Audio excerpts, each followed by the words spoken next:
tickle the heart. Let our music take you there, where Star will take you everywhere, bringing music closer to your heart. Star will take you there.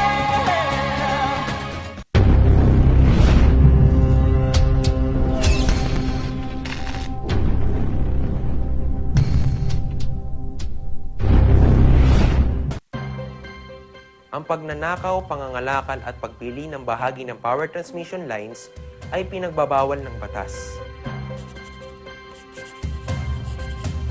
Bukod sa parusang 20 taon ng pagkakabilanggo at magmumulta ng 50,000 hanggang 100,000. Maaari itong magdulot ng inyong kamatayan kapag nakuryente ka.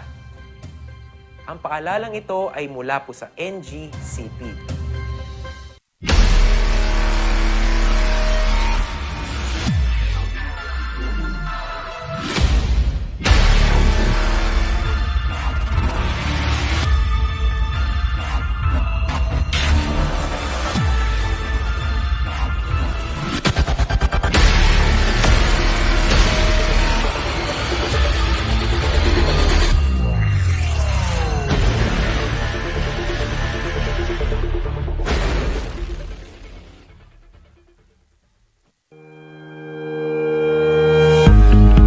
The Baguio Country Club, the first and only 5-star mountain resort in the Philippines, is fully equipped and ready to welcome you back. The club has thoroughly worked on adapting to the new normal. The usage of any of the facilities and amenities of the club is governed with specific rules, regulations, and procedures in accordance to the medical, physical distancing, and disinfecting protocols. And as you return back here to your second home and make new memories with us, we assure you that at the Baguio Country Club, you do not have to worry because we can assure you that the club continuously puts great importance to the health, safety, and wellness of its members, guests, and employees. The most beautiful design you will find ever. Great furnitures and better price. Made in Korea. Art and Furnitures. Visit us at San Luis Bugula Union or contact us at 0915-117-0111. Art and Furnitures.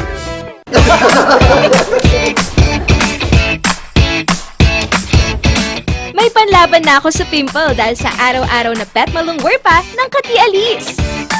Say hi to a new confidence with Kati Alice. Hello, good morning, TJ Home Builders po. TJ Home Builders po? Yes po, sir. Sir, paano po umorder online ng mga hardware supplies? Yes po, sir. Madali lang naman pong mag-order through our Facebook page po. Punta lang po kayo sa facebook.com/tjhomebuilders at i-message nyo na lang po kami doon at meron lang pong sasagot sa inyo. So, meron po tayong indoor, outdoor, tsaka meron din po tayong for kitchen, for bathroom, at mga lightings po. Sir, ang TJ Home Builders po ay isang tindahan na nag-o-offer po ng mga finishing material. Easy to install at mas makakatipid po sila ng oras at sa pera po nila. Mas concentrated po kami sa mga modern materials. TJ Home Builders! We turn houses into homes! Kapag labis pong nainitan o nausukan ng mga linya, tore at mga materyales na nakakabit dito, maaaring magdulot ito ng pagkaantala sa daloy ng kuryente. Bukod sa apoy, ang usok mula sa pagsisiga ay nagiging dahilan para ma-ionize ang hangin sa paligid ng linya ng kuryente. Ang mismong hangin ay pwedeng maging konduktor ng kuryente sa pagitan ng mga kable. Ang usok ay maaaring daluyan ng kuryente papuntang lupa at maging sanhi ng brownout. Ang paalalang ito ay mula po sa NGCP.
isang pahig ka lang. Dahil walang aw sa bow!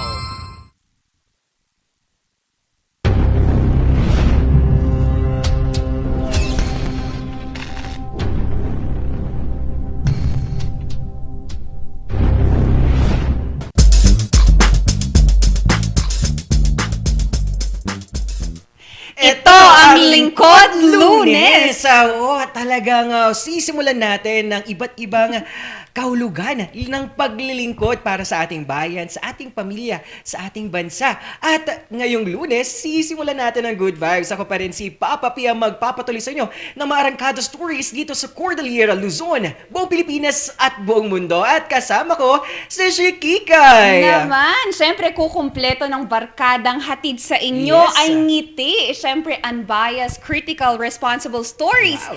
Hatid namin yan sa inyo. Sabi nga ni Kabsat, all over. And magandang umaga mga ka-Rangers. Kakulitan at kakwentuhan niyo. Shikikay. Ayun. At talagang ito pa rin ang tambalang swak na swak sa inyong umagahan. Partner ng inyong mainit na kape at napakasarap na sinangag.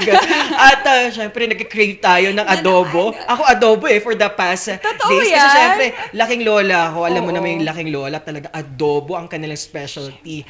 At ito, speaking of my lola at lolo, happy birthday pala kay Gotofredo Tulyok ng Pangasinan. Happy birthday at stay healthy at big smiles. Yes. Usapang birthday na rin naman, Kabsat. We Yes. wanted to say a blessed happy birthday to Mr. Anthony De Leon from Baguio Country Club. Maraming salamat for your service, not just only to the people of Baguio City, but to all that you have been touching lives for a couple of years already. Maraming salamat at sa buong team ng Yes. RNG Luzon, happy birthday. Yes, we have sa buong Orange Luzon, we're giving our gratitude din. At Yes. syempre sa buong Baguio Country Club, isa sila sa mga vaccination site at nagbigay ng ambag para makatulong ngayong pandemya. Oo. Padayon po sa inyong serbisyo para sa ating bayan at paglilingkod para sa ating community. Ang galing, no? At it's all about paglilingkod ang pag-uusapan natin ngayong Lunes ng umaga, di ba, Shikikay? Yes, Kabsat. And the thing is that for our kind of Yes. service, yung paglilingkod natin sa mataong bayan,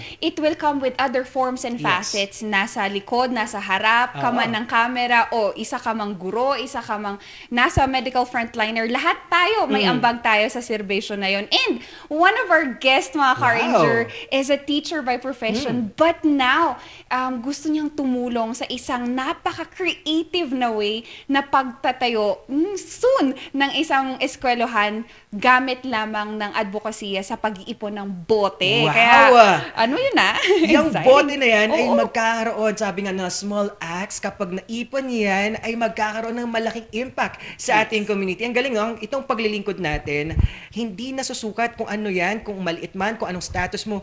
Pero kapag meron kang kakayahan na tumulong, may malaking bagay ito para sa ating community. Di ba, Shikikay? Certainly, Kabsat. Kaya nga sa mga ka-Rangers natin dyan, ako, you will be inspired by her advocacy. Isang bote ay nakakatulong at makakatulong pa sa maraming tao. And isa pa, no, partner, today is Monday. Oo. So another form of service is our financial advisors. Oo, ang paglilingkod nila gamit ang kanilang kakayahan at skills para patungkol bigyan tayo ng kaalaman sa financial education. Na makakasama natin ang ating PFA or Personal Finance Advisors at mga Yaman Coaches. At makakasama din natin ang ating energetic na si Sir Efren at isa sa mga coaches nila. Kaya nga, na-miss natin si Sir Yes, Efren oo. last week. Kaya ngayon, kompleto na talaga ang barkadang swak na swak sa agahan nyo. At ito pa rin ang tambalang Sipaw ng Morning Balitaktakan.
Isang lingkod Lunes sa atin mga Car Rangers, and thank you mga Car Rangers kasi sa bawat agahan kami ang kasama nyo. Syempre kakulitan, kakwentuhan, syempre kakikaya na din, Kikay, at hindi tayo kompleto kung wala ang partner ko. Yes! Good morning mga ka-Rangers. Ito pa rin ang tambalang nag-umapaw ang good vibes. At ito nga talagang malaki at good vibes at naka-color yellow kami because the color of joy ka nga nila. Bibigyan namin kayo ng ligayang lingkod para sa ating bayan. Di ba, Shikikay? Yes, Kapsat. Again, sabi nga natin kanina, Kapsat, in any forms or any facets of service, lagi nating tignan na sana genuine and always for the good of others and sa nakakarami nga, di ba? And mga ka-Rangers, nakakatuwa kasi ang ating medical frontliners dito sa Baguio City ay patuloy na naglilingkod without prejudice and biases. And now, mga ka-Rangers, 90.20% na ang reach natin in our population for our category rather, from A1 to A6 mga car injuries, that's covering 251,000 plus from the 281 population that we have. And isa pa mga car injuries for ating pediatric population, we're also able to cater 30% plus. And nakakatuwa kasi yung paglilingkod natin sa bayan, it doesn't have to end in this. And nakakatuwa lang kasi all-out vaccination goes on with health workers stationed at the mega, fixed mobile and drive-through sites to achieve the desired herd immunity. And nakakatuwa lang mga car rangers kasi hindi tayo titigil for that.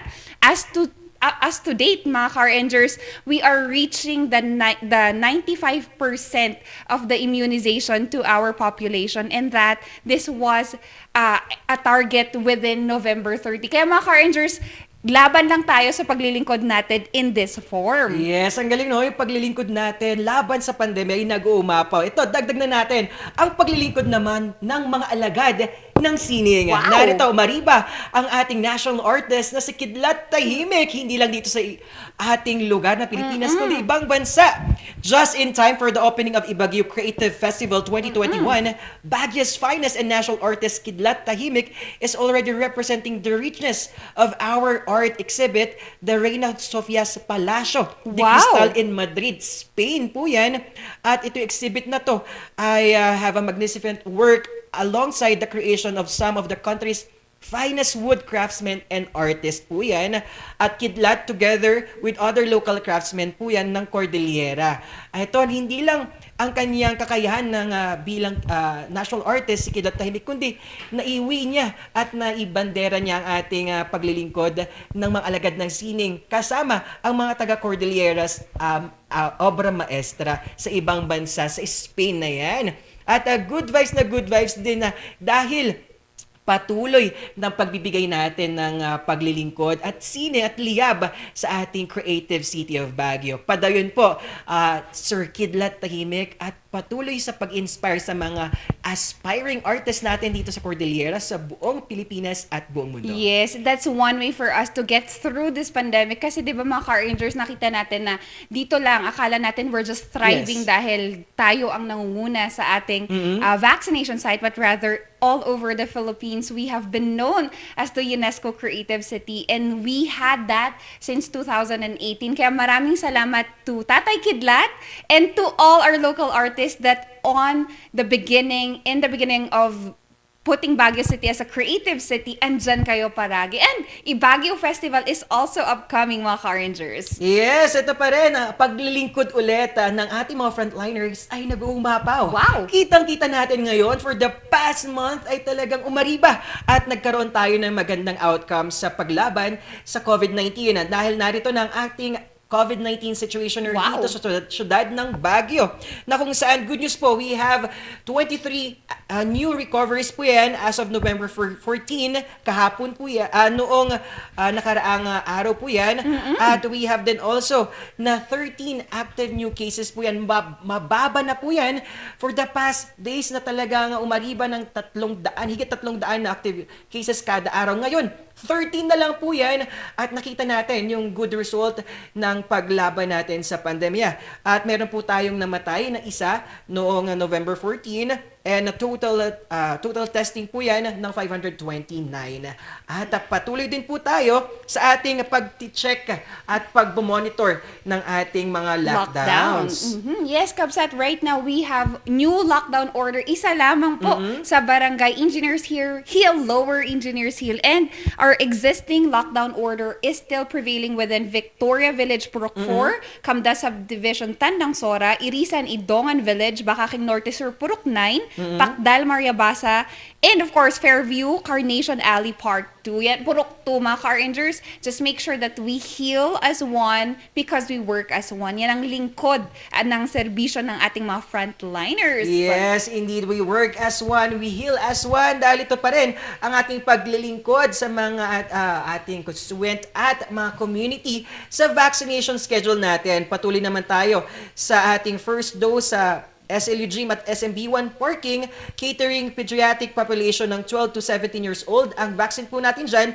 ay Pfizer. Nag-offer din po dito ng second dose sa SLU Gym at SMB1 Parking ng AstraZeneca, Pfizer, Sinovac are given on all sites except for Moderna only at SLU and for Gamaleya only at SM po yan. At idagdag na natin ang ating University of Baguio na kung saan they will cater first dose po ng adult population, 18 years old and above.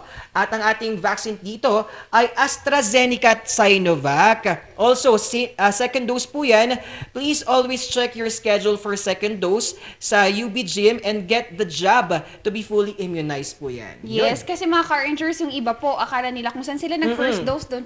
Ngayon, binago po nila yung schedules, mga Car-Rangers, because pinaprioritize natin yung first dose natin for pediatric population and mas nilalapit natin yung mga kabataan natin in these sites. Kaya just check it, double check, reconfirm. Just make sure you have your QR code, di ba mga Car-Rangers? That's our way na paglilingkod din sa kapwa natin is to take care of ourselves by being vaccinated.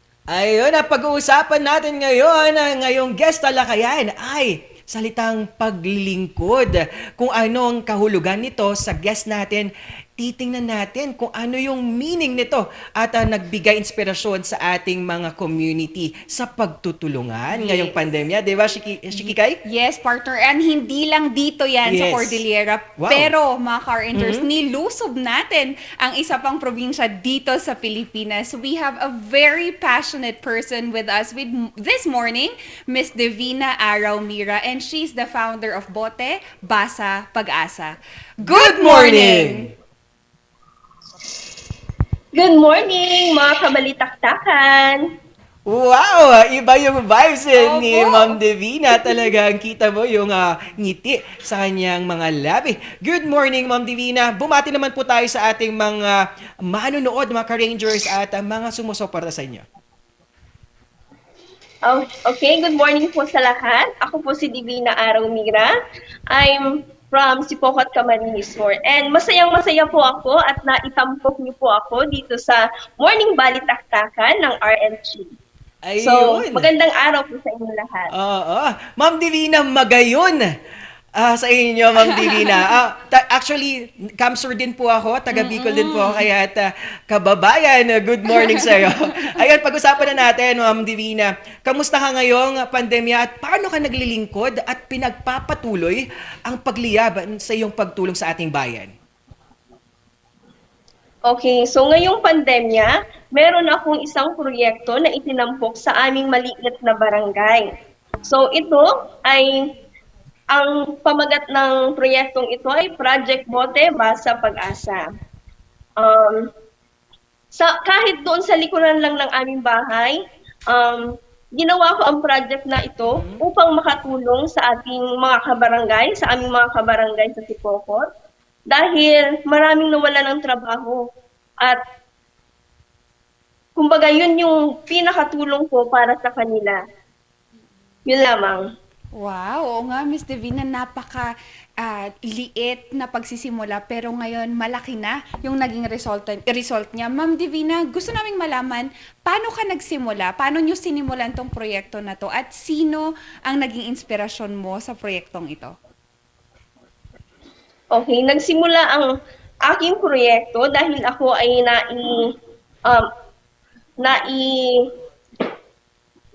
si principal ay inassign ako bilang community coordinator. And then, yun, nag-isip ako ng project na makakatulong sa, hindi lang sa environment natin, kundi pati sa mga kabarangay ko na walang trabaho. And then, ako kasi talaga akong mapagmahal ako sa ating nature, sa environment. Kaya nag-isip ako ng bagay na paghihirapan din nila, hindi yung hihingi lang, di ba? So, nakatulong na sila sa ating kalikasan, magtutulungan ko pa sila in return sa pamamagitan ng pagpalit ko ng mga goods ng mga pinalit nilang bote at mga plastic. Wow, ang So, galing, no? Yun, ang naging inspirasyon ko ay yung COVID-19. Kasi ang COVID-19 nagbigay sa atin ng maraming problema. Yung, di ba, araw-araw tayong gumagamit ng face mask, mga disposable face mask, pati mga face shield. So kung noon, problema na ang basura, lalo pa ngayong may COVID-19 na mas maraming tinatapon ng basura dahil nadagdagan nga ng face mask, face shield at kung ano pa. So yun po, yung naging inspirasyon ko para ma-put up ko itong proyektong ito. Yes. Ma'am Divina, itong proyekto na to, 3 salita. Bote, basa, pag-asa. Nabanggit na natin yung ginawa nating paraan sa platform ng Bote. Exchanging at pagtutulungan para matulungan ang ating environment at exchange para matulungan din ating kapwa. Sino mga recipient po natin ng ganitong proyekto at sino yung nanguna dito? Okay. So, ang mga recipient po ng proyektong ito ay doon lamang po sa small barangay ng ng aking lugar. Ito po, ginawan ko po siya ng proposal, pina-approve ko po kay kapitan, sa aming kapitan, at kumbaga, natuwa naman po siya at agad niya po itong in-approve. At na po ako, kumbaga, kinontinue ko na po yung project na ito. At syempre po, as a teacher, kumbaga, in-insert ko po yung pagiging teacher ko kasi mahalaga sa akin yung pagbasa. So, yung mga boteng yun, gagamitin ko sa paggawa ng kubo basahan. Yung mga boteng yun, yun ang gagawin kong main material para mabuo ang kubo basahan in which makakatulong sa community namin, sa school, na kumbaga, ma-motivate ang mga kabarangay namin na mga bata na magbasa. Kasi napaka-importante talaga ang pagbasa.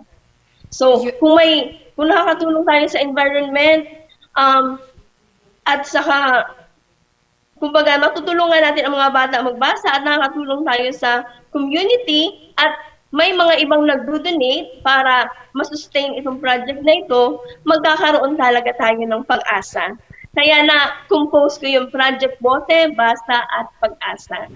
Napaka-inspiring, Miss Divina. Miss Divina, you've also mentioned about yun nga po sa Project Bote. Paano natin naisama o nailapat yung proyekto natin sa pagbasa naman?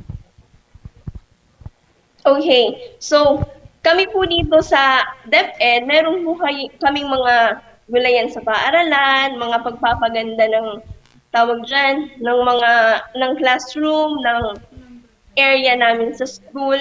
So, in-inject ko po yun kasi, kumbaga, yung mga material, pwede ko pa siyang gamitin.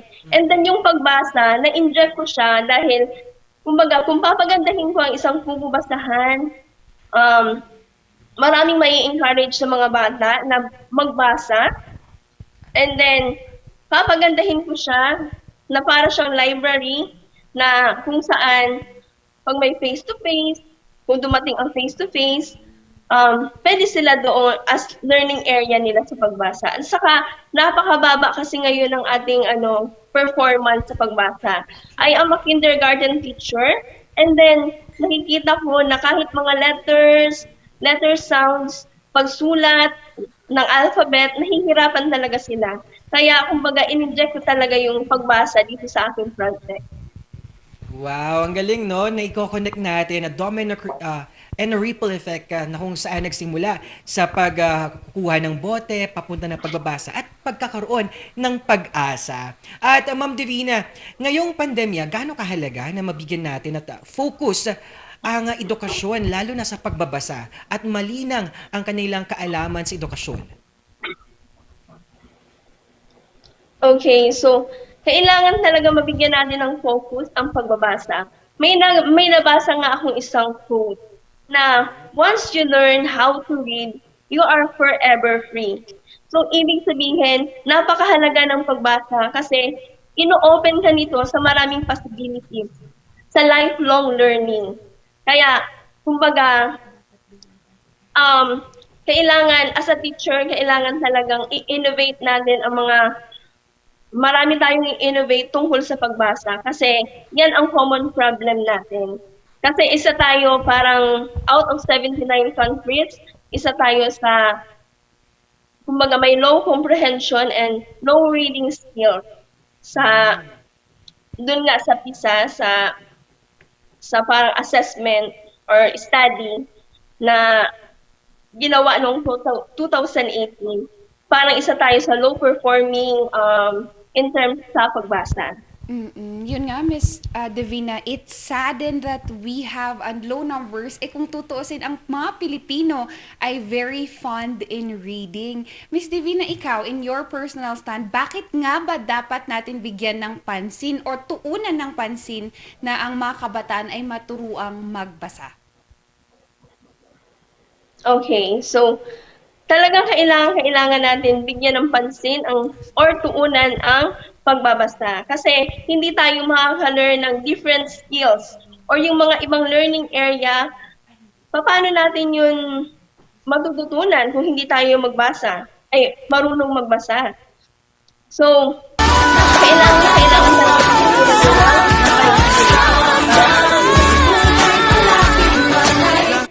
Yes, yan yung nakita nating mga proyekto ni Ma'am Divina. Nakita natin sa video yung kinang at galing na ginagawa nila na sa project Bote Basa Pag-asa. Ma'am Divina, etong tanong ko naman, ano ang inyong stand naman sa mainit na issue patungkol nga sa academic freeze na pinag-uusapan natin? At lahat ng mga probinsya talagang halo-halong komento rito. Okay, academic freeze. Ang aking kumbaga yung basic education, gumawa naman ng paraan para kumbaga maipagpatuloy ang edukasyon sa gitna ng pandemya. Nandiyan na nga yung Basic Education Learning Continuity Plan ng DepEd. So, ang side ko, para sa akin, mas okay yun kasi nasa gitna tayo ng pandemya, hindi natin pwedeng i-risk ang health ng ating mga learners. Kumbaga, yung DepEd naman gumawa ng paraan para i-continue ang education. So, meron tayong distance learning na tinatawag in which,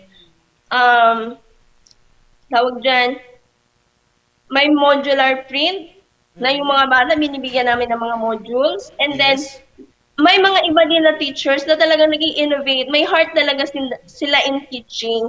Nag-i-innovate sila ng mga video lessons para maipa-online teaching, para maipaabot pa rin ang edukasyon kahit na may pandemya.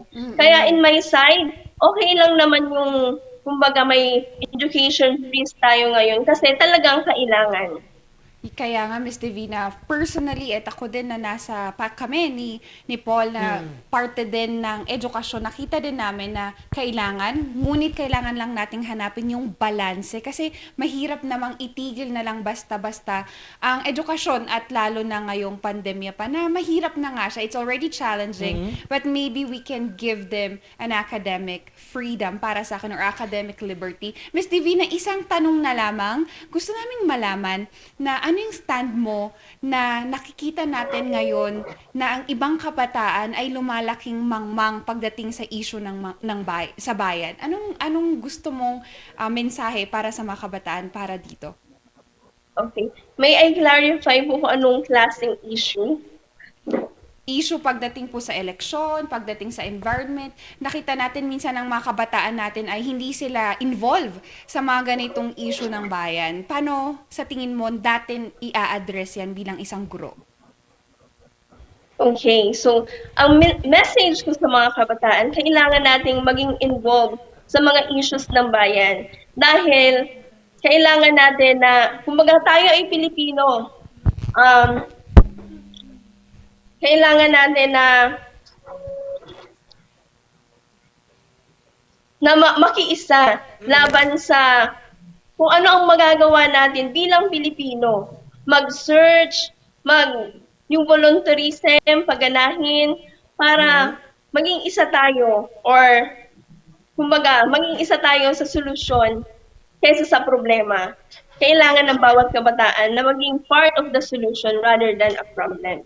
Yes, tama naman yun. Gusto ko yung sinabi ni Ma'am Divina na huwag na tayong magdagdag sa problema, kundi mag-ambag tayo sa solusyon. At Ma'am Divina, may mga gusto pa ba tayong pasalamatan ng mga tumutulong sa inyo at sumusuporta sa inyong proyekto na project Bote Basa Pag-asa? At ano pa yung mga upcoming events at activities natin? Okay po, nais ko lang pong pasalamatan ang Barangay North Centro official, yung mga officials sa Barangay North Centro sa pagtulong nila at pagpayag na gawin ang aking programa kahit sa likod bahay lang namin. Kahit maliit na paraan, nakakatulong tayo sa ating mamamayan. Pati sa munisipyo namin na pinayagan din ako na gawin ang proyektong ito. Salamat po. And then, salamat din po sa inyo, sa RNG Luzon, Morning Balitaktakan, sa pag-invite sa akin. Although hindi talaga ako sanay sa mga ganito, pero talagang trinay ko kasi, kumbaga, makakabigay naman tayo ng inspirasyon sa kabataan. So, yun lang at maraming salamat sa pag-invite niyo. Maraming salamat, Miss Divina. At before pa isa pa, Miss Divina, imbitahin natin yung mga car rangers natin na gustong tumulong. Yes. At kung saan man nila pwedeng ihatid yung tulong sa inyo dito sa proyekto ninyo. Okay, sa ngayon po, nag-stop po muna talaga kami ng project kasi kulang na po yung mga donations. Kaya, sa mga gusto pong mag-donate, meron po akong GCash. Ang GCash number ko po ay, wait, hinahanap ko siya. Oo naman. Ayan ang mga ka-Rangers, Hindi ko support siya lang po tayo memorize. sa ating Bote Basa Okay po, Pag-asa so kay Ma'am kung may Divina. gusto pong tumulong kasi po na-stop po yung project namin ngayon, although ang gagawin po namin ngayon is ipapagawa na po namin yung kubo basahan. So, pero po, kung makakakuha pa kami ng mga donations, ipagpapatuloy ko pa rin po yung pagpapalit. Pero sa ngayon na wala po munang donations, yun na po munang pumabasahan ang aming pupukusan na magawa sa aming community. Yun. So, ang GCash number ko po ay talagang hindi ko siya memorize. Yes, 0936-9258-674. So, yun lamang po at maraming salamat sa pag-imbita sa akin. Yes, Ma'am Divina, padayon po sa inyong pagtulong at paglingkod sa ating bayan at ipagpatuloy pa rin po natin ang liyab ng bayanihan sa gitna ng hirap ng pandemya. Di ba, Shikikay? Yes, maraming salamat, Miss Divina. And again, to all your partners, sponsors, lahat po ng tumutulong sa proyektong Yes. yan, maraming salamat sa paglilingkod nyo sa mga kabataan at kasama si Ma'am Divina sa proyektong ito. Again, maraming salamat po. Okay po, maraming salamat.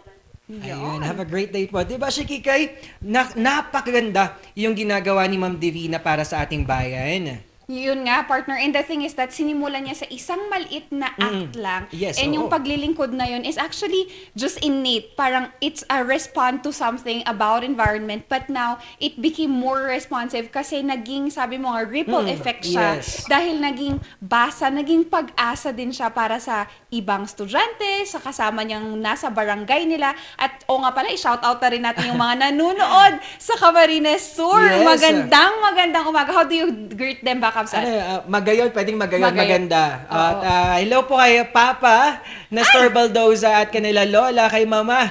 Ayan, hello po sa inyo at stay healthy pa rin. Ayan, ituloy-tuloy na natin ang ating pag-arangkada sa ating mga viewers. Narito pa rin ang ating si Mama, sila Ate Helen Donato Dulay, na kung saan ang kanilang sari-sari store sa Barangay Military Cutoff ay nag-uumapaw. At talagang maraming salamat. Ito, narito din si Justine Mariega at Kim Malaluan, Belmar Gilanda, at Fritz Darehe at Jonathan Contreras. Hello po sa inyo. Good morning. Yes, and to our usual viewers, Winter Gayo, good morning, and to a good mentor to everyone that she's Yes. been working with, Miss Catherine De La Rosa, good morning. And also, Sir Jonard is back. Napaka-busy niya nung nakaraang buwan. And salamat, Sir Jonard, sa pagsilip sa programang ito. And of course, to my rascals, good morning. Ayan, at sa atin din Pangasinan Rangers na patuloy sa pag-arangkada, kanila Lola Lourdes, Lolo Goding de Tolyok at Samuel Tolyok, at Hong Kong Rangers na sila Brenda Tolyok Baldoza at Vilma Tulyok at Merly Agbayani season. And happy birthday po kay Lolo Goding.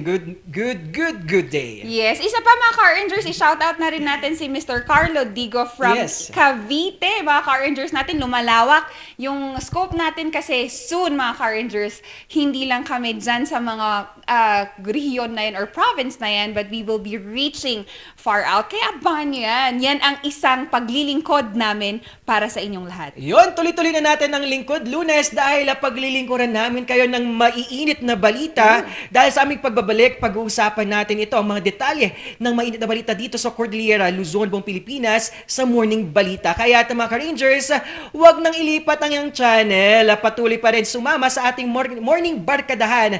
Ito pa rin si Papa P. At Shakikay, ito ang tambalang Sipaw ng Morning Balitaktakan.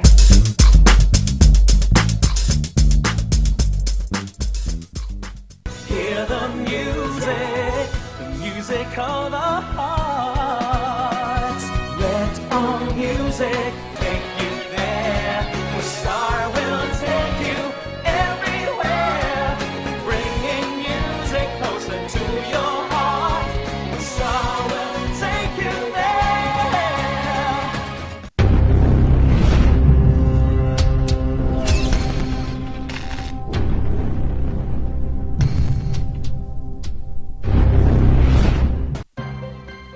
Ang pagnanakaw, pangangalakal at pagpili ng bahagi ng power transmission lines ay pinagbabawal ng batas. Bukod sa parusang 20 taon ng pagkakabilanggo at magmumulta ng 50,000 hanggang 100,000. Maaari itong magdulot ng inyong kamatayan kapag nakuryente ka. Ang paalalang ito ay mula po sa NGCP.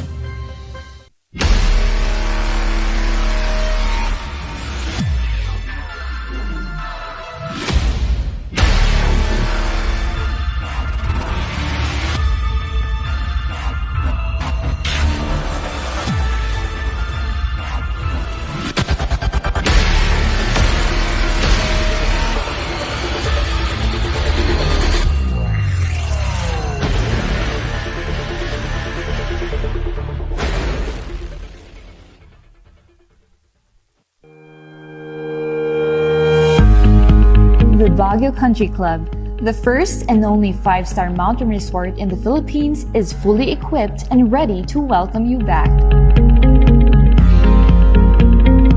The club has thoroughly worked on adapting to the new normal.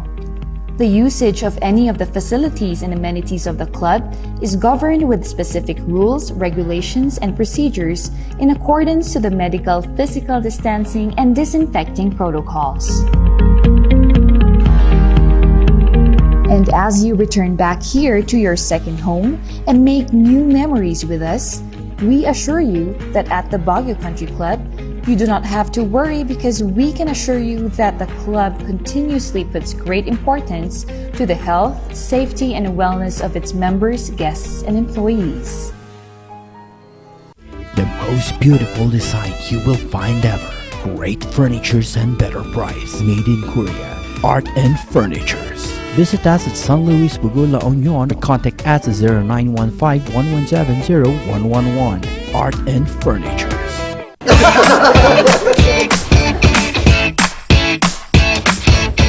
May panlaban na ako sa pimple dahil sa araw-araw na pet malungwer pa ng Kati Alice. Say hi to a new confidence with Kati Alice. Hello, good morning, TG Home Builders po.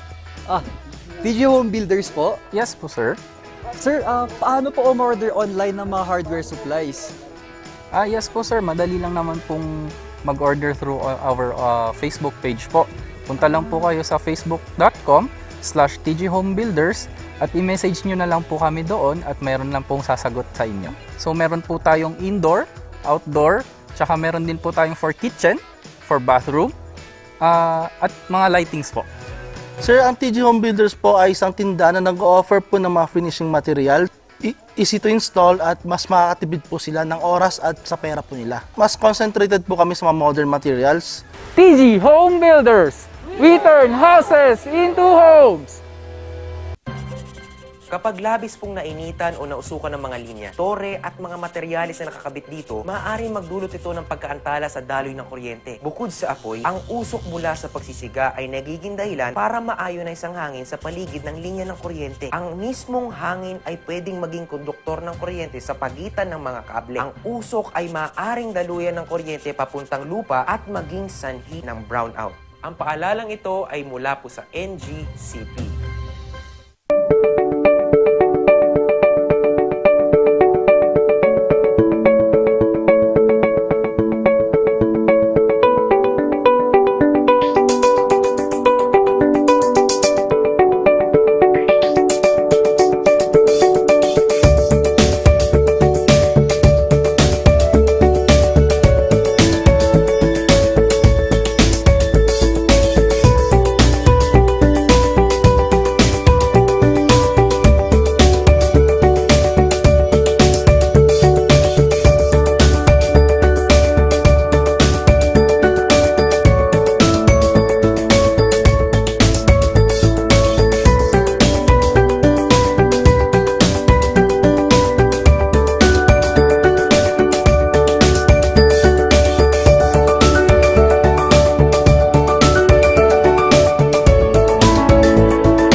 Isang pahid ka lang. Dahil walang out sa POW!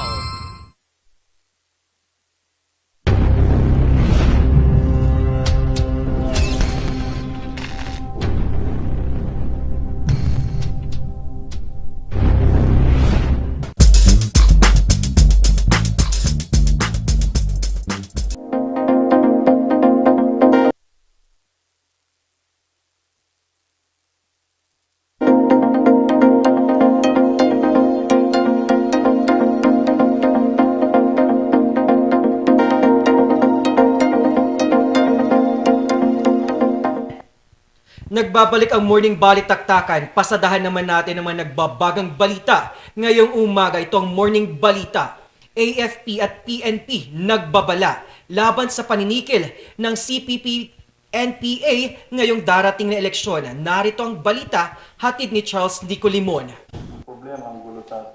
Muling nagbabala ang Regional Task Force to End Local Communist Armed Conflict ng Cordillera tungkol sa pangingikil ng CPP-NPA tuwing sasapit ang eleksyon. So alam po natin, Ma'am Helen, na nalalapit na naman po ang election season. So early next year, magkakaroon na po ng pangangampanya. And as early as now, we wine sana ang ating mga kababayan, lalong-lalo na yung mga tatakbo, na huwag po silang mamimigay ng pondo or magbigay ng mga kahit anong materials sa ating mga CTG para hindi po magtagumpay ang ating CTG dito sa ating rehiyon.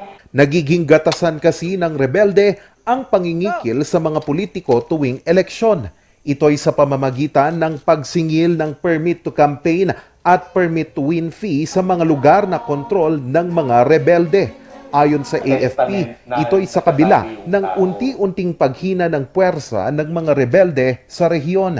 Kaya naman, pinapaigting pa ng AFP at pulisya ang presensya sa mga probinsyang apektado pa rin ng insurhensya sa Cordillera. Kung titignan natin ang communist movement in the Cordillera, has been steadily dwindling down in the Cordilleras.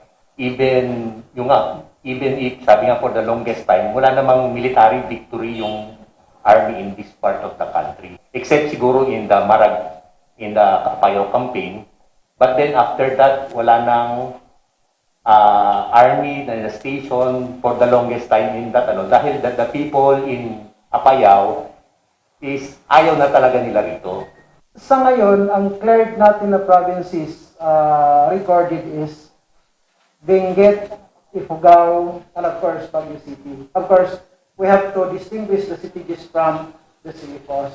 Pero nangangamba ang task force sa pagtapyas ng Senado sa budget ng NTF-ELCAC. Madami pa kasing mga proyekto ng RTF-ELCAC Cordillera sa mga barangay na unti-unti nang inaayos mula sa insurhensya.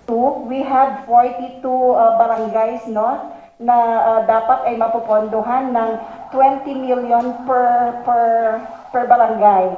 Pero pagtatapyasan nila from 28 million, talagang hindi po na naman natin maibibigay itong mga priority programs at projects na na-identify ng ating mga kababayan sa sulok-sulok na sa tingin nila ay makakatulong sa kanila para magkaroon ng long-lasting peace and sustainable development. Mula sa 28.1 billion pesos na budget ng NTF-ELCAC, ginawang 4 billion pesos lamang ito ng Senado matapos bigo umanong makapagsumite ang ahensya ng report kung paano ginastos ng ahensya ang budget nito ngayong taon. Itinanggi naman ito ng DILG. Aniya, tuloy-tuloy ang monitoring ng DILG sa mga proyekto ng RTF-ELCAC. Hindi po totoo na wala pong report kasi kami sa DILG, we have a project monitoring unit. So mayroon po kaming mga engineers na minomonitor po yung implementation. Mayroon po tayong mga 25 na mga projects. Ang problema lang po medyo nanganganay po yung ating mga LGUs kasi biglang buhos po itong pondo na to. Umaasa naman ang NTF-ELCAC na babaguhin pa ng Senado ang pasya nito sa Bicameral Conference Committee ng Senado. Charles Nicolimon para sa Luzon Headlines. And local government units or LGUs.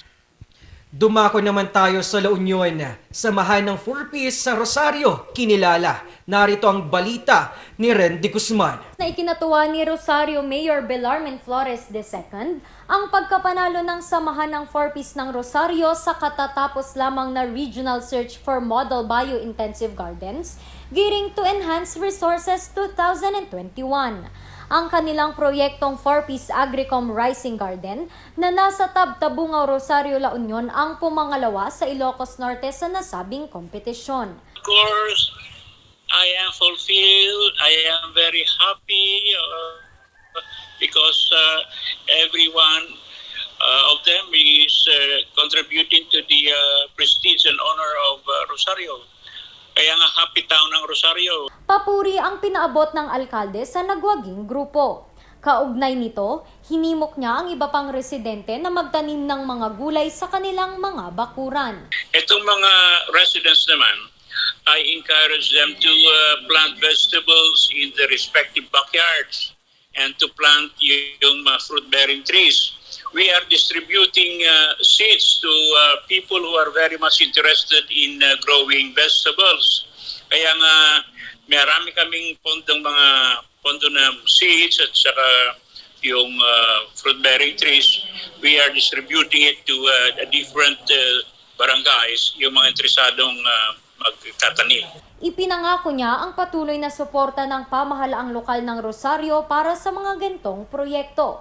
Randy Guzman para sa Luzon Headline. Serbisyong medikal at iba pang government services inilapit sa mga Dagupenyo. Kristen Mayterado nagbabalita. Sa patuloy na pagbaba ng kaso ng COVID-19 sa Dagupan at sa dumaraming bilang ng nababakunahan matapos ang ilang buwan, ngayong araw balik operasyon na ang Pandaragupan.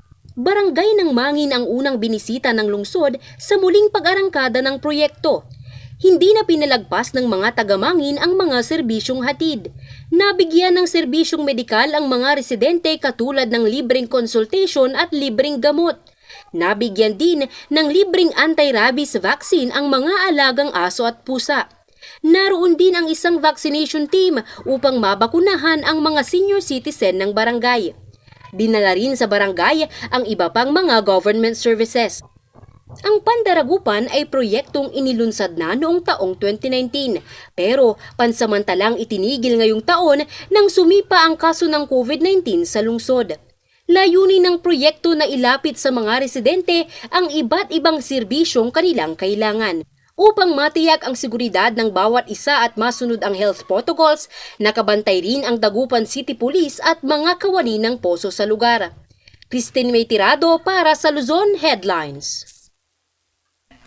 Mga pulis sa Ifugao nag-umagapay sa mga estudyante. Irish Kawili nagbabalita.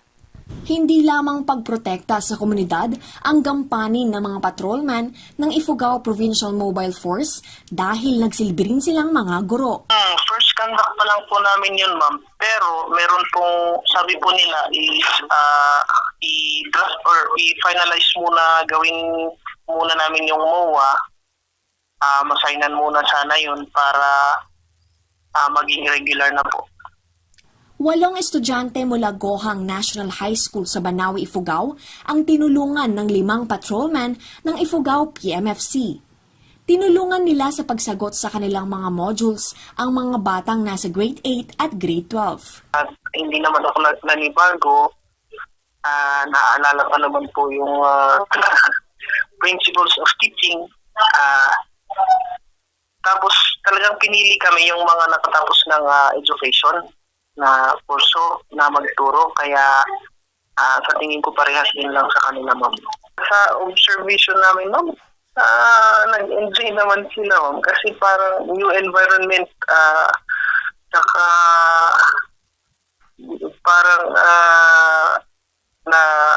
na-excite sila na parang bago o sa halip na yung teachers nila na medyo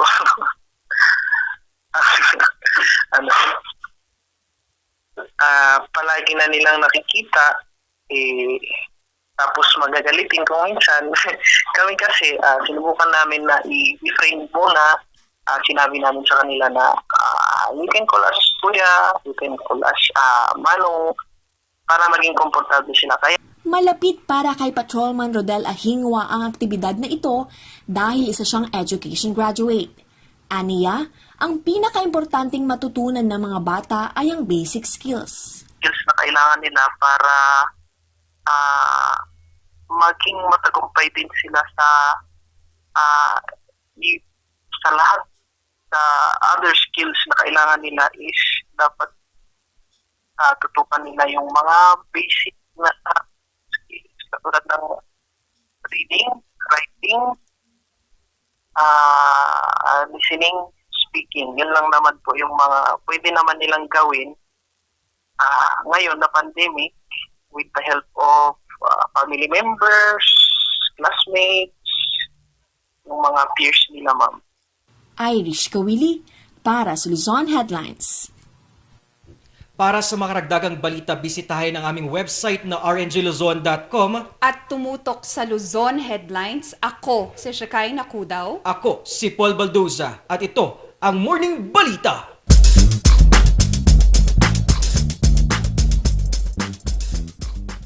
Hear the music of the heart. Let our music take you there.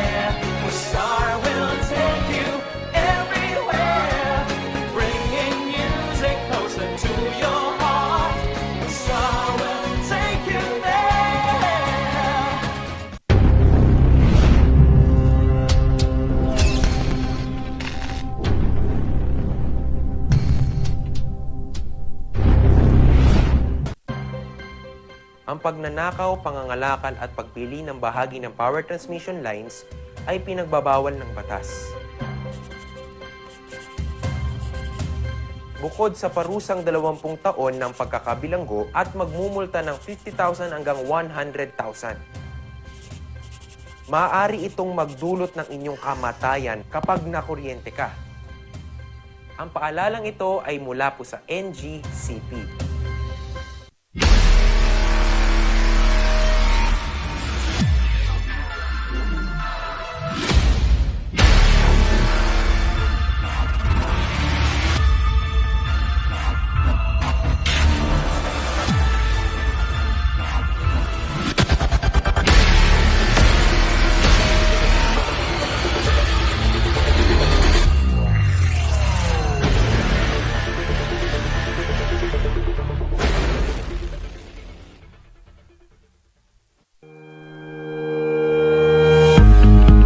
The Baguio Country Club, the first and only 5-star mountain resort in the Philippines, is fully equipped and ready to welcome you back. The club has thoroughly worked on adapting to the new normal. The usage of any of the facilities and amenities of the club is governed with specific rules, regulations, and procedures in accordance to the medical, physical distancing, and disinfecting protocols. And as you return back here to your second home and make new memories with us, we assure you that at the Baguio Country Club, you do not have to worry because we can assure you that the club continuously puts great importance to the health, safety, and wellness of its members, guests, and employees. The most beautiful design you will find ever. Great furnitures and better price. Made in Korea. Art and Furnitures. Visit us at San Luis Bugo, La Union. Contact us at 0915-117-0111. Art and Furnitures.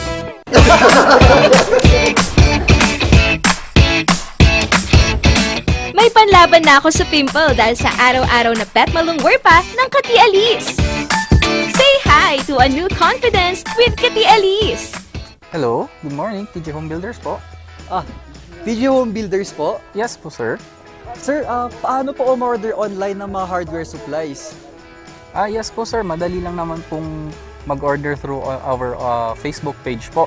Punta lang po kayo sa facebook.com/tjhomebuilders at i-message nyo na lang po kami doon at meron lang pong sasagot sa inyo. So meron po tayong indoor, outdoor, tsaka meron din po tayong for kitchen, for bathroom, at mga lightings po. Sir, ang TJ Home Builders po ay isang tindahan na nag-o-offer po ng mga finishing material. Easy to install at mas makakatipid po sila ng oras at sa pera po nila. Mas concentrated po kami sa mga modern materials. TJ Home Builders! We turn houses into homes! Kapag labis pong nainitan o nausukan ng mga linya, tore at mga materyales na nakakabit dito, maaaring magdulot ito ng pagkaantala sa daloy ng kuryente. Bukod sa apoy, ang usok mula sa pagsisiga ay nagiging dahilan para ma-ionize ang hangin sa paligid ng linya ng kuryente. Ang mismong hangin ay pwedeng maging konduktor ng kuryente sa pagitan ng mga kable. Ang usok ay maaaring daluyan ng kuryente papuntang lupa at maging sanhi ng brownout. Ang paalalang ito ay mula po sa NGCP.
isang pahid ka lang. Dahil walang out sa POW!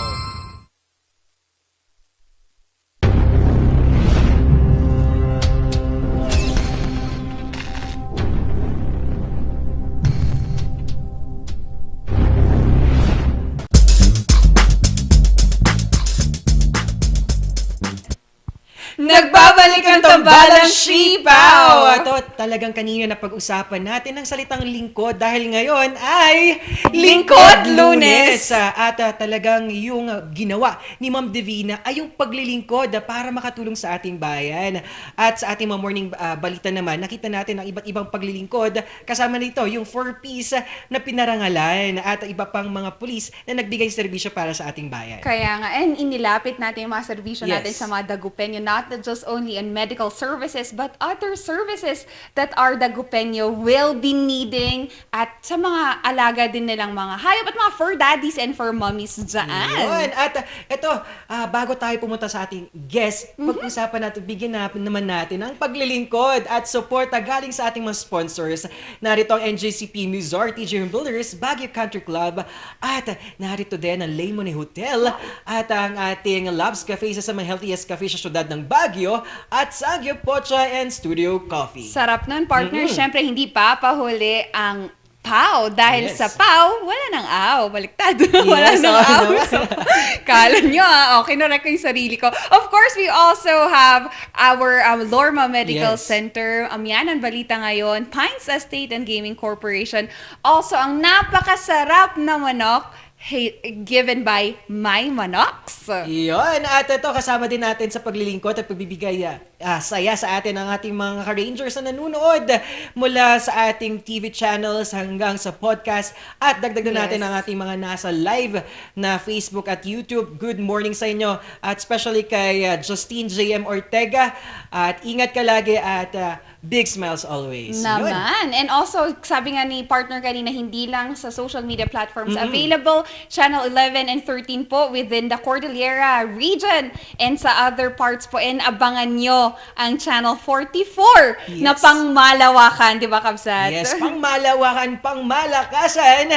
At talagang patuloy ang ating pagpapadayon at serbisyo para sa ating mga Rangers. Ito na, salitang lingkod. Ngayong guest natin ay it's all about financial education. At usaping kasal naman. No? Dahil kapag sa kasalan, meron tayong may pinag-usapang prenup agreement, conjugal properties. Yep.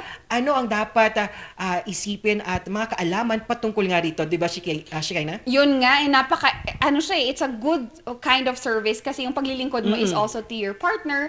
And yun nga, what happens if your properties are met to be in, it also part of it in your vows kasi. Kaya mga car-insurers, syempre, excited na ba kayo? Yes, in behalf with ang ating CEO and chairperson ng Personal Finance Advisor na si Sir Efren Liamas Cruz, narito ang isa sa ating talented at skilled na yaman coach na si Sir Terence Camua. Good morning! Hello, good morning! Kumusta kayo mga kabsat? Yes, kabsat!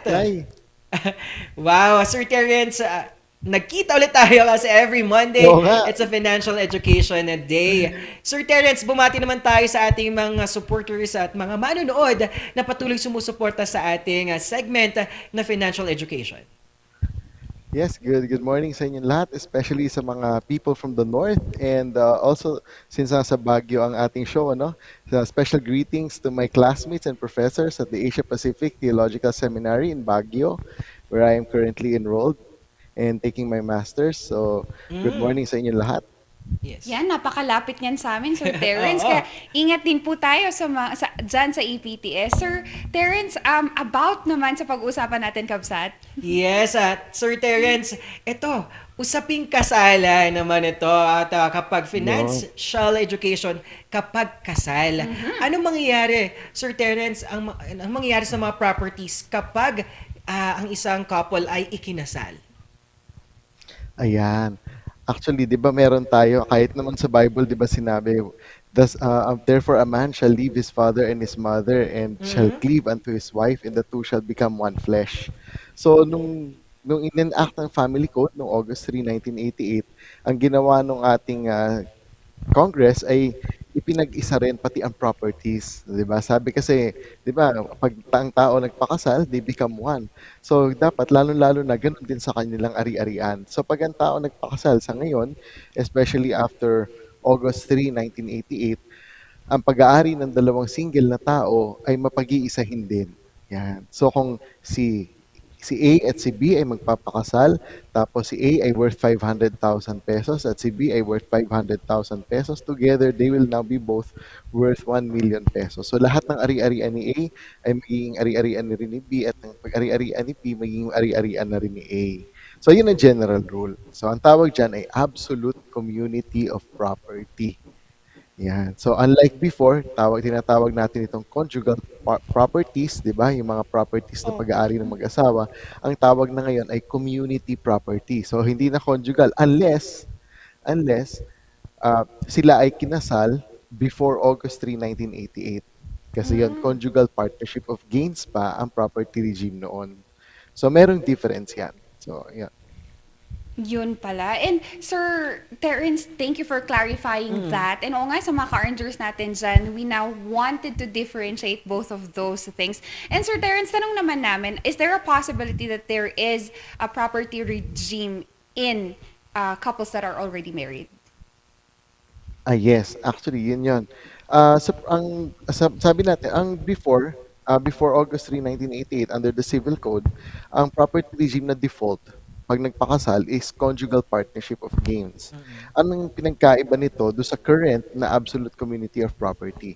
Okay, sa conjugal partnership of gains, ang nagiging conjugal property lang is yung mga properties na or ari-arian na ipinundar or binili or inacquire ng mag-asawa nung sila ay kasal na. Okay, pero yung ari-arian nila bago sila kinasal, kanila pa rin yun. It remains exclusive property ng respective spouses. Pero under the new, hindi naman new kasi medyo matagal na siya, no? 33 years na siya. So no August 3, under the Family Code, August 3, 1988, yung absolute community of property, hindi lang kung ano yung acquire nila nung sila ikasal na, kundi lahat ng pag-aari-arian nila nung sila single, it also becomes included in the community property. Yun yung difference nun. Of course, is there a possibility na pwedeng kanya-kanya? Pwede rin naman. Yung complete separation of property na tinatawag. Pero, pwede lang mangyari yon kung sila ay mag-enter into or gumawa ng kasulatan na tinatawag natin na popularly known as prenuptial agreement. Pero under the law, ang tawag doon in legal terms is marriage settlement. Yun. Oh. Sir Terence, no, ang laki ng commitment kapag ganitong usaping kasalan. Kaya kailangan ng malaking desisyon. Di ba, Sir Terence, sa mga ganitong usapin? Sir Terence, are there specific or certain properties that are exclusively owned by other spouses po ba? Mayroong mga certain properties na pwedeng angkinin ng isang one of the spouses. Yes, that's right. Actually, yan yung general rule. When we're talking about absolute community of property, no, meron mga exception dyan. Like example, yung mga properties for specific or particular exclusive use of one of the spouses. Halimbawa, underwear, di ba, mga articles of clothing, toothbrush, yung mga ganon. Except yung jewelry. Kasi yung jewelry, although let's say si Mrs. lang ang nagsusuot niyan, di ba, exclusive ang jewelry, usually either panlalaki yan or pambabae, di ba? Pero, under the law, under the family code, kasama pa rin siya sa community property. You may ask why. Kasi ang jewelry are made of valuable, di ba? Valuable materials for precious metals such as gold, di ba? Platinum, mga silver, ganyan. Tsaka yung mga diamonds, precious stones. So, itong mga gold and precious stones na to, ito yung kinoconsider talaga natin na pera eh. Ito yung totoong pera, di ba? Nung araw, bago na-invento ang pera nung araw ay talagang literal na ginto. Gold, silver. Di ba si Jesus na, pinagkanulo ni Judas ng 30 pieces of silver. Di ba? Talagang ganun eh. Talagang isipin nyo yung coins. Buti na nga lang hindi ganun. Imagine, dati ang mga wallet nila, hindi yung wallet. Yung talagang bag na may tali. Tapos sinasabit nila sa belt nila. Eh kung magsha-shopping ka at maraming pera, di isipin mo gano'ng kabigat yun, di ba? Exactly. So, yun talaga yung pera natin. But of course, malalaman even in the US, inalis na ang US noong 1970 sa gold standard. So, and all central banks worldwide, di ba, they followed suit na rin naman na naalis na yung pera natin sa gold standard. So, naging currency na siya. So kaya naging yan, papel na yung ginagamit. Dati nga yung papel natin, yung perang papel, it represented gold. Di ba? Nakalagay doon, legal tender.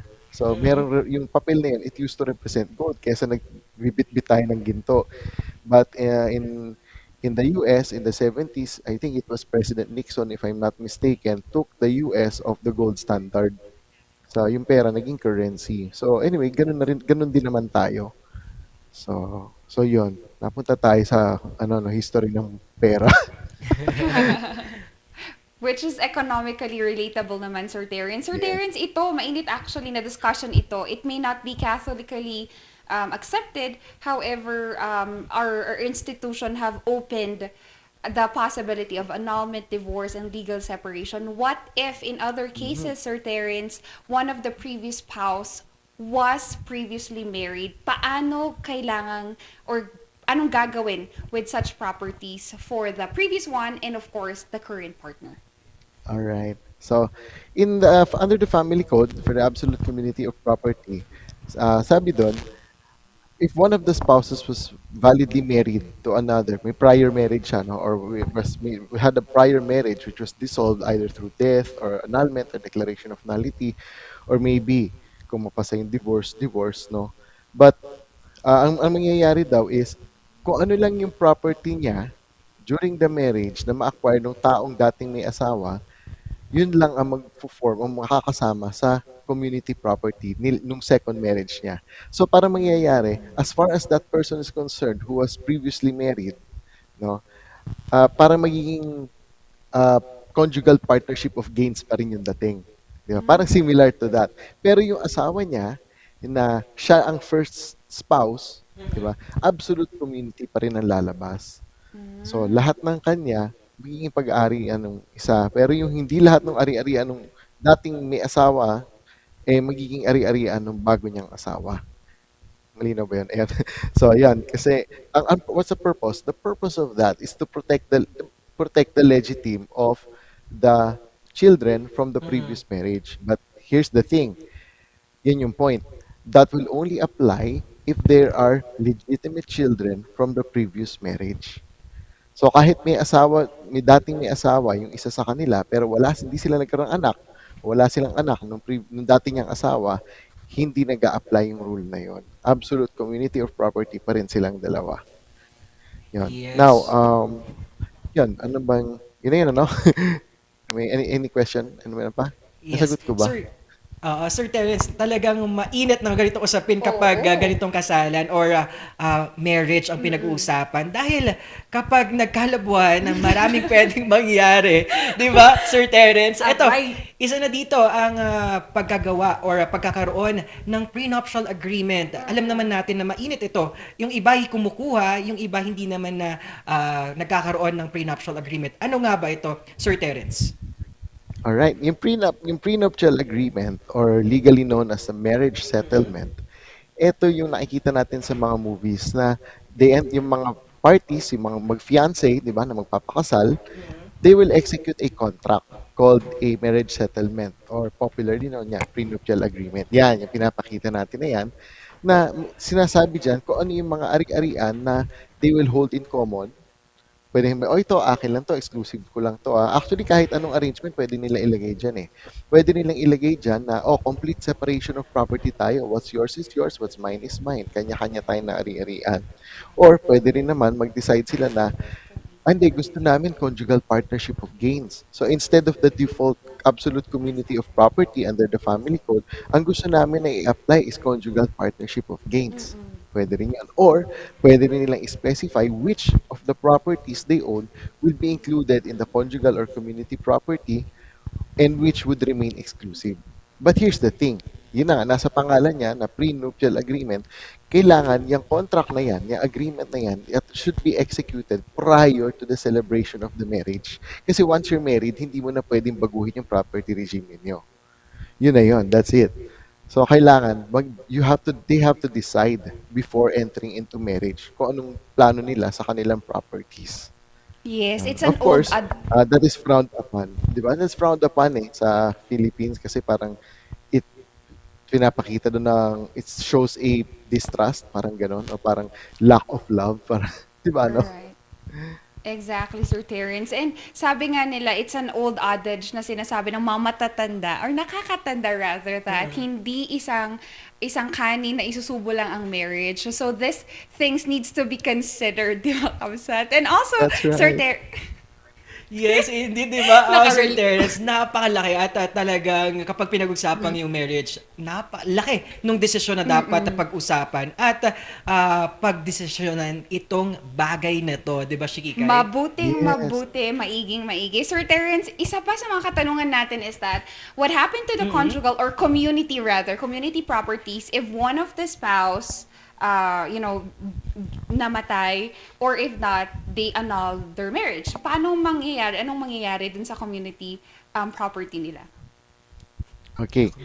Number one, kung let's say death ang purpose, ang reason, no? If one of the spouses die, then the estate of the spouse who died must be settled. Siyempre, ito yung discussion natin last week, di ba? Yung sa estate taxes. So, dapat mag-file at bayaran yung estate taxes, di ba? Tapos, ano ba tayo last week? Iba pala, tax assessment pala tayo last week. Yung previous pa, yung estate taxes dapat bayaran. Tapos yung conjugal or community properties, i-separate na yan. Ihiwalay na siya. Now, in case of annulment or declaration of nullity, kasama dun sa decree of annulment or decree of declaration of nullity of marriage is yung pagse-separate din ng properties. So, ilalagay din yun dapat doon. So, kung kanino mapupunta yung ganitong property or what, yung distribution ng community or conjugal property. So, yun. Yes, tama naman, Sir Terence. And Sir Terence, out of the blue question, we wanted to hear your stand in this question. Are you in favor of nullity of marriage? Nullity of marriage. We already have nullity of marriage. We have two ways. We have two ways to dissolve marriages right now, which is the annulment and declaration of nullity. By the way, maraming nako-confuse dito. Marami, sobra. Okay. Magkaiba yung annulment sa declaration of nullity. Alright? Yung common ground na ginagamit natin na psychological incapacity under Article 36 of the Family Code, hindi po annulment yon. Although yung kadalasan ng tao tawag doon annulment, pero hindi siya annulment. It's actually one of the modes of declaration of nullity. Ano ang difference nila? Yung declaration of nullity, the marriage was void from the beginning or void ab initio. Now, for annulment naman, the marriage is valid until annulled. So magkaiba sila ng grounds. Iba yung grounds for declaration of nullity, iba yung grounds for annulment of marriage. Now, yung legal separation naman, it does not sever the marital bond. Mag-asawa pa rin sila. Ang legal separation means only separation from bed and board. So pwede nang sila maghiwalay ng tirahan at maghihiwalayin din yung kanilang ari-arian in that regard. Pero kasal pa rin sila at di pa rin sila pwede magpakasal sa iba. Ang nagdi-dissolve lang o nagsisever lang ng marital bond is yung declaration of nullity of marriage and or annulment of marriage. Yun. Yes, Sir Terence. Ang laki ng lawak at vast kapag pinag-uusapan ng kasal at nandito yung prenuptial agreement, conjugal properties, annulment, nandun din. At as a financial advisor and coach, Sir Terence, anong mapapayo mo sa ating mga newlywed kapag sa mga ganito usapin, kapag about properties, finances, at financial education? Alright. Before I get to that, actually, hindi ko yata nasagot yung tanong ni Shikikay. What's my stand there? Okay naman ako doon. I have no problem for as long as you have valid grounds for annulment or declaration of marriage. Wala namang problema, di ba? Kasi lalo na ba, ginugulpe, yung may battered yung wife, di ba? Yung usual, di ba? Inaabuso, di ba? So, file ng vowsy, anti-vowsy case, tapos mag-file ng declaration of nullity based on psychological incapacity. Ginugulpe siya, di ba? So, anyway, as far as yung mga may tips naman or yung mga advice sa mga bagong kasal at magpapakasal pa lang, dapat unang-una pinag-uusapan din ng mga fiancés, mga magbalak magpakasal ang finances. Kasi ito even as a counselor, ito yung yung finances ang actually number one na source na pag-aaway ng mag-asawa. At isa yan din sa mga top na dahilan kung ba't naghihiwalay ang mag-asawa. So dapat bago pa lang magpakasal, pinag-uusapan nyo ng mabuti kung ano bang balak nyo gawin sa inyong ari-arian at pag-usapan nyo how you manage finances. So ano bang balak nyo gawin? Magko-contribute ba kayo kung parehong nagtatrabaho? Would you contribute each? Bawa, ikaw sa kuryente, ako sa tubig, di ba? Ako sa grocery. So ganun. Or isa lang mag-a-assign ba kayo ng isa sa inyo na magma-manage ng finances? Ganon. So, depende, wala namang tama o mali dyan. Depende sa pag-uusap nyo yan kung anong decision ninyo. Let's say, yung isa sa couple ay mahusay sa budgeting. O di siya na mag-handle ng finances. Yung isa naman ng tiga-trabaho o tiga-kita ng pera. So, again, nasa sa kanila na yan. But the most important thing is, dapat pinag-uusapan yan, lalo-lalo na bago magpakasal, para maiwasan yung mga problema pag nandun na, pag mag-asawa na. And always seek counseling. Diba? Ang marriage is napakahirap. Mahirap talaga yan. Ang sabi nga sa Bible, di ba? He who wants to get married will experience a lot of troubles. But of course, may blessing din ang marriage naman para sa mga taong bawal akong pakasal. Ang importante lang is proper planning and proper discussion. Mag-usap kayo at magplano. Yes, those are the exact advices and tips to our newlyweds, mga car rangers. And also, Sir Terence, saan, who, and how will our car rangers reach you? And what are the services that you offer? All right. Aside from being a lawyer, which my practice is taxation, I practice tax litigation, estate planning, labor, and civil litigation. Aside from that, I'm also an ordained pastor, and I also do pre-marriage or premarital counseling, premarital seminars, and I am also I'm also a what we call this a certified prejudicial marriage counselor in the Diocese of Cubao by the Catholic Church. Although I'm not Catholic, but I am certified by the Catholic Diocese of Cubao as a prejudicial marriage counselor. So talagang I really do marriage things. I'm also licensed to solemnize marriages. So nagkakasal din ako. So yon. So yun ang aking mga ginagawa. And I can be reached through my Facebook. Through my Facebook, I have a Facebook page, Kamwa Law Office, and also my Facebook page, Terence Kamwa. And I also have an email address. You may also reach me through Terence, single R. Ayan, nandiyan naman yung name ko. Terence.kamwa@lawyer.com. And also, you can reach check my website at terencekamwa.wordpress.com. And finally, you can reach me through 0926-642-9146.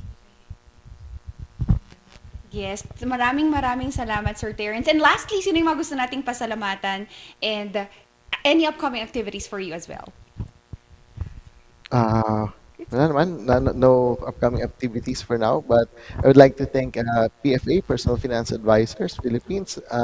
Of course, ang ating matinding expert and seasoned financial advisor, si Coach Efren Cruz. It's not for him, then wala ako dito. So, and also thank you sa ating mga ka-RNG and sa lahat ng taga-subaybay at nanonood na ating programa. So, basta keep lang, aral bago invest, aral lang ng aral, keep learning. Sabi nga sa G.I. Joe, and now you know, and knowing is half the battle. Yes, Sir Terence, maraming salamat dahil ngayong Lunes, pinaglingkuran natin ang ating mga ka-rangers gamit ang ating skills at kaalaman patungkol nga sa financial education. Di ba, Shikikay? Yes, partner. And hindi nga natapos yan kasi our guest. Kaya maraming salamat, Sir Terence. And ingat po kayo. And of course, to our Coach Efren, maraming salamat din po sa pagtutok sa amin. Kaya't mga ka-rangers, padayon po at kay Sir Terence, have a great day at see you soon po ulit sa Lunes. Thank you, Papa P and Shikikay. God bless. Yes, so wow na wow. Sinimulan na ulit natin ang ating linggo na puno-puno ng kaalaman at paglilingkod para sa ating bayan. At kanina nga talagang nakita natin for the two guests natin yung paglilingkod sa iba't ibang aspeto.